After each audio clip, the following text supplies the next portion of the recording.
Talk about blockchain is everywhere. But if you're an independent developer, the thing that no one seems to be talking about may be the thing that matters the most to you: how you can profit from this new technology.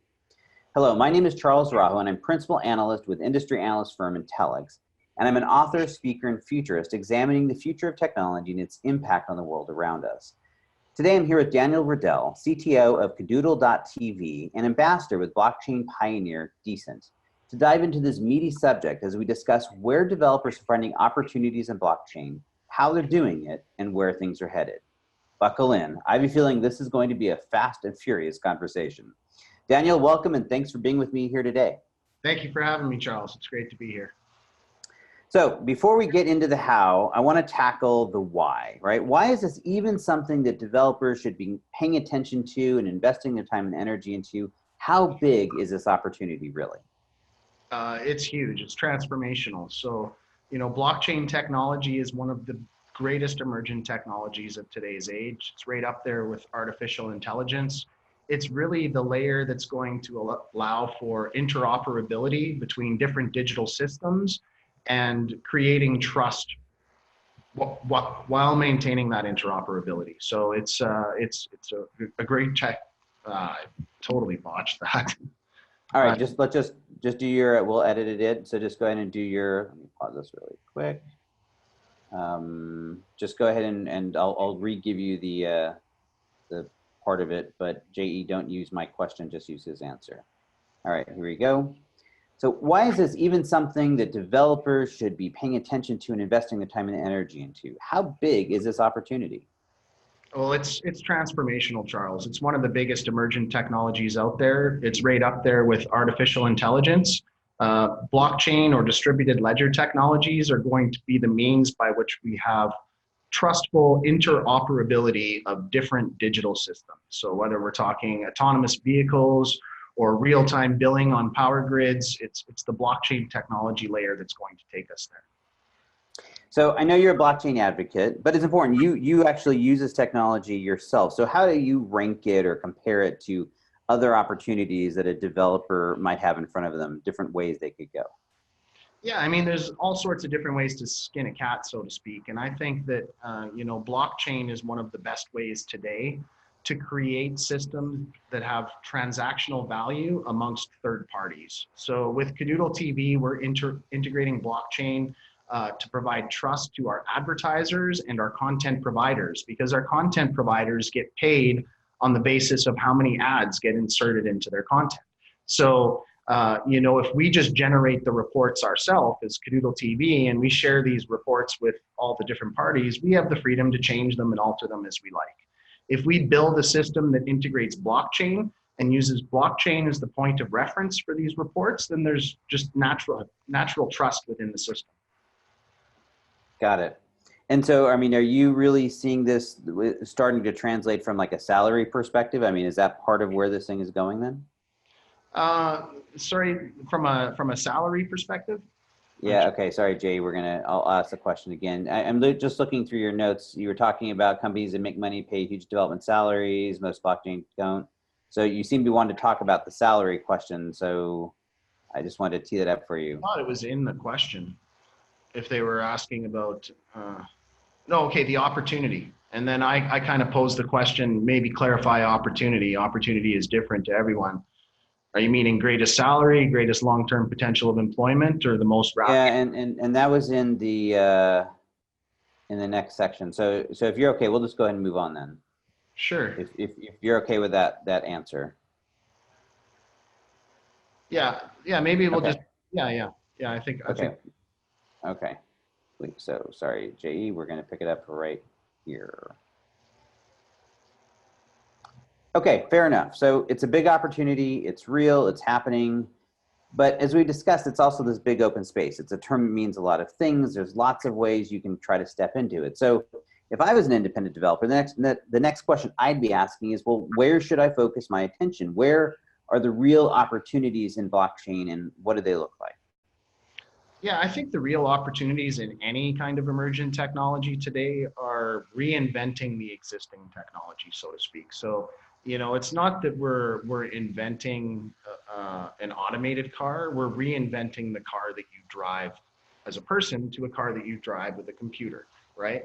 So whenever I'm looking at technology and building new products for either Cadoodle TV or helping to mentor other companies, I always ask the question, what would this look like if we invented it today?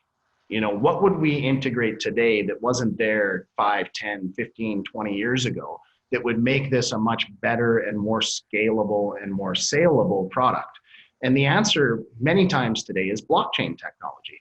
We could integrate a blockchain technology and allow our application or our software product to interoperate with other software products without the need for modification, because we're using an underlying blockchain protocol. Provided the other companies follow that protocol, we have a cohesive and comprehensive ecosystem where we can have real-time resource management, so like energy grid companies that are processing all of the energy used on the blockchain. You know, I talked about autonomous vehicles in a previous video interview. These autonomous vehicles are going to need access to distributed, accurate information, right? And they're going to need to commit distributed, accurate information. And they're going to commit that to a blockchain that, for instance, GM, Ford, Fiat, and Renault all partake on. And that's because we need this trusted, decentralized source of data. So as you're kind of talking through all that, what's kind of spinning through my head a little bit is, you know, where do I line up on this in terms of if I'm looking for either maybe the most amount of money that I can make as a blockchain developer, if I'm looking at where my, you know, longest term potential might be, or, you know, you talked about some of these industries already that are already moving into this and maybe are mostly or growing more quickly. I mean, where would I line up on any of these different factors if I'm trying to decide where to, you know, place these bets? Well, I wouldn't try to align yourself with the market. I would try and have the market align with yourself. So if you're into digital media, for instance, like I am, there's blockchain technologies out there like DECENT that you can integrate into your product to make your product better. If you're dealing with financial technology today and you're a trader or something like that, there's a blockchain technology out there that's better suited to what you already do. So as a developer, I would stick with your core competencies, your core focus, and I would look at how you would reinvent those core competencies utilizing blockchain to supplement it. Perfect. That makes a lot of sense. Very, very direct advice. I always like that. Sometimes we don't get it, right? So I think that's sort of the place to start. But, and I'm sure you probably know where this is going. The next big question is how, right? So how do you actually do this? Can you share some stories, maybe a playbook, if you will, of what you're seeing either yourself or other developers follow that leads them to find success in this, you know, interesting space that we're in? You know, basically, I guess what I'm asking is what's working for successful blockchain developers right now? Well, for myself, how I got started in this industry, you know, directly working with DECENT, was I attended one of their conferences. It was DECENT Unchained. It was a conference that was in Hong Kong in 2017. You know, I bought the airfare and went to the conference, and I met all sorts of interesting people from the DECENT team, as well as companies and people that were interested in using their technology. And if you just Google Meetup on the old Google machine, and I live in Edmonton, so I could Google Meetup Edmonton, you'll find a bunch of technology-focused groups within your community that have weekly or monthly meetings where you could go and you could join the meeting and you could just listen. You can meet the new people and get the sense of what's happening in your local community. So, you know, meetups are a huge thing. Hackathons are a huge thing. Almost every major city has a hackathon at least once a year. It may not be a blockchain specific hackathon, but believe me, you go to a hackathon, you'll find people that are using blockchain technologies. And it's really about networking and creating the opportunity for yourself, so to speak. Okay, makes sense. What about specific skills or approaches, or maybe if I actually, you know, get a job as a blockchain developer, the first thing I should be doing, anything along those lines? Well, blockchain development is no different than regular development. You use a different protocol and you may use a different language, but the underlying principles are the same. So, you don't need to go to school to be a blockchain developer, so to speak. You can take your existing skill set and you can become a blockchain developer. And the best way to do that is by reading documentation, working on projects at events like hackathons, and working with your local community to find out what the pain points are of the businesses in your area and how perhaps you could address those pain points utilizing a new technology like blockchain. Great. So it's really about kind of taking the next level and applying it as a way to continually get better at doing this. Makes a lot of sense. Yeah. So, okay. The next question, I guess, is, you've sort of laid the foundation here, what this opportunity is, where they're emerging. And, I appreciate you sort of made it, you've demystified it a bit. It's not this crazy magical thing. It's what they already know. It's just some new protocols, new approaches, new ways of thinking about it. And I think that's great.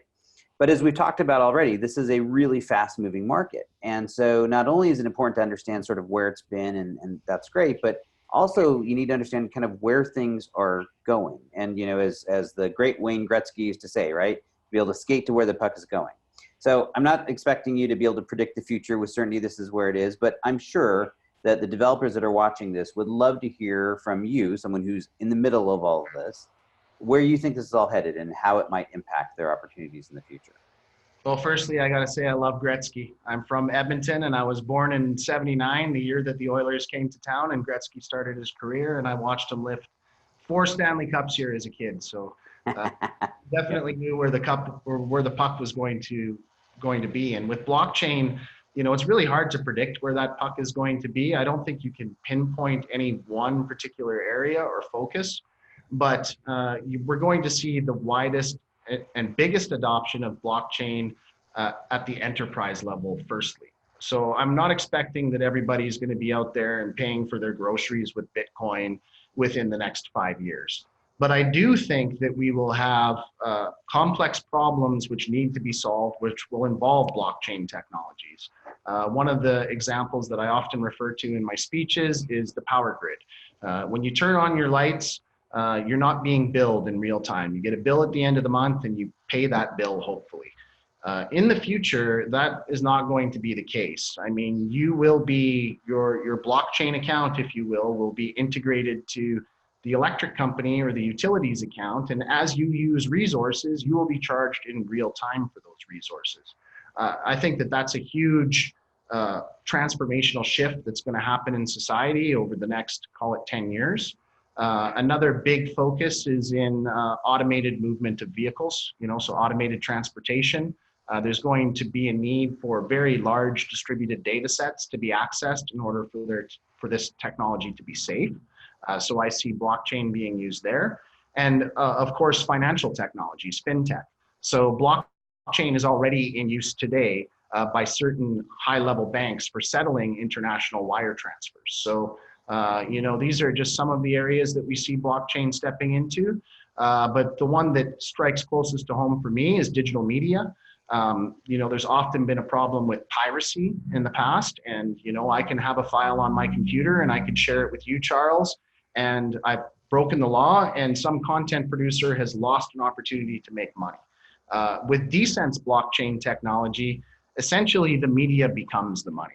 So that as I'm transacting that media to you, I'm transacting a blockchain transaction to you at the same time, and you are being paid or I am being paid for that transaction value. So to me, media and the ownership of intellectual property has a huge use case in the blockchain space.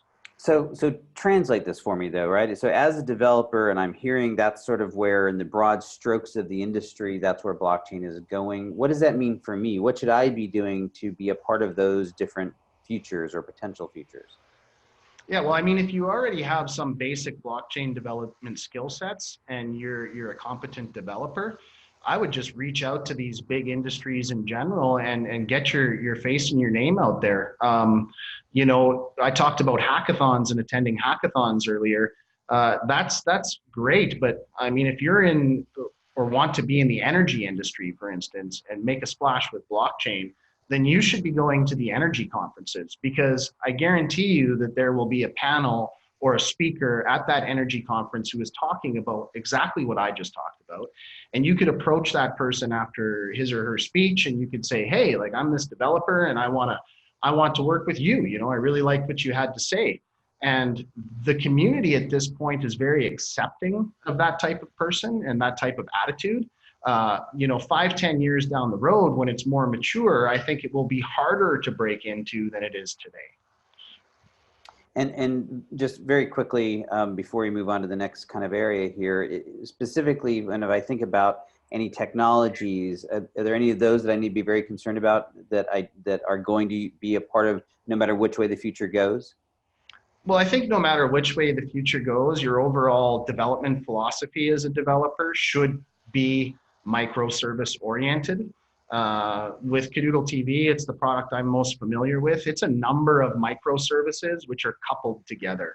And blockchain is going to be another microservice that falls within our app ecosystem. So, you know, you should be very skilled at that type of an architecture. And the best blockchain developers today are what I call the Swiss Army knives. They have a good understanding of operation of servers and back-end technologies, as well as, I wouldn't say a great understanding of front-end or user experience, but they have competent enough understanding that they can work with another developer to create what I would call a full stack product.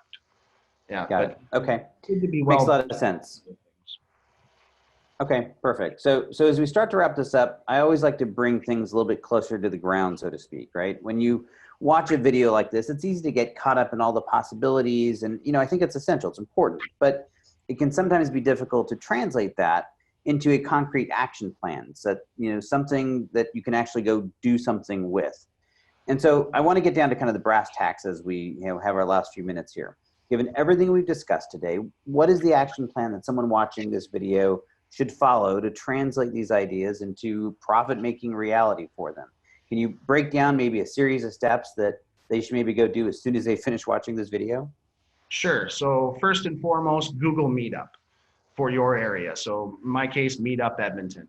I guarantee you within the next 2 weeks to 1 month, there will be a meetup in your area, and go to that meetup and introduce yourself to everybody in that room and let them know your ambition. That's first and foremost. Secondly, you know, go to hackathons if they exist in your area, or go to industry conferences that you're already endemic to, you know, the industries that you're already a part of. Once you get past that initial block and you start wanting to develop with these technologies, and you maybe picked a technology in particular, then hop on YouTube and hop on Google and Google that specific technology and watch the videos of other developers making simple products with the technology. So you get an understanding of whether or not it's easy to use. You can maybe search for community feedback on that product, so you get a sense of how large the community is, because you don't want to tie your horse to, or tie yourself to a dead horse, so to speak, right? So you want to make sure that the community is vibrant.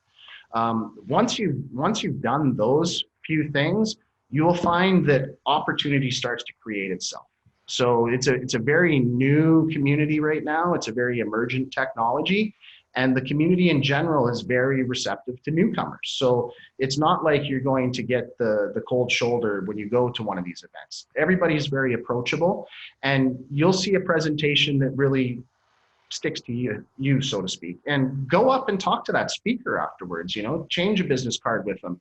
When you have some ideas, just bounce them off that person. That's the type of community we live in today in the blockchain community. And it's very much about open and, you know, how do we, you know, there's an old saying, a high tide lifts all boats, or a rising tide lifts all boats. And that's kind of the philosophy right now in the blockchain community, is we're all in this space, yeah, together, and we're all there to help each other. So, you know, it's really about networking. Most developers are famous for being basement dwellers, if you will. You know, the lights are off and they're staring at their screen all day. You got to break out of that rut, and you got to get out there and meet some people. So you talk about the community. Are there online communities, especially if they are someplace remote where the meetups and the hackathons aren't as available? I think DECENT has one, I believe, right? But are there others as well? Yeah, there's definitely online communities and they're quite vibrant. I mean, with DECENT, we have our Telegram community, which is very active.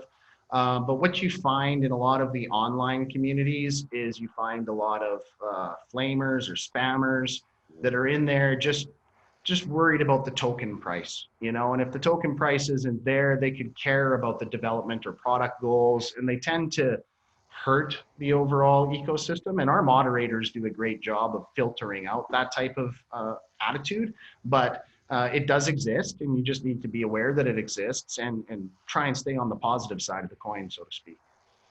Got it. All right. Well, I think that's a great way to bring this home. I love that you really helped us see the eyes of the independent developer. You walked us through the whole thing, why this is a real opportunity, where to find them, how to seize them, how developers need to evolve, and then exactly what they should be doing tomorrow, or actually I'd say right now, as soon as you click done on this video in the next few seconds to put this into action. I think that's great. Daniel, I really appreciate you being with me here today and helping us get this incredibly important information out there. Thank you very much, Charles. It was my pleasure. Well, that's it for today's episode. Make sure you watch the rest of the videos in this DECENT video series exploring blockchain in the real world. I'm Charles Rajo, and for myself and Daniel, thanks for joining us here today.